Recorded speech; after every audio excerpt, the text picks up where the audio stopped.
Hello everyone! Nagluto tayo ng sinampalukang manok. Ito lang po ay yung ribs from picture na buto-buto kasi hindi siya po yung mataba, kaya maganda. Ginisa ko lang po ng kaunti sa luya, bawang, sibuyas. And then, ang ating pang-asim po ay itong si kipil na sampalok.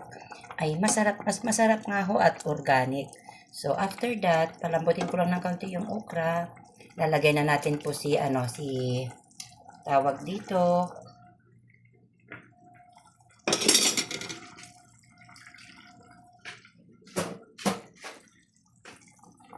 ito mustasa. Yan. Mustasa po ang palagay natin.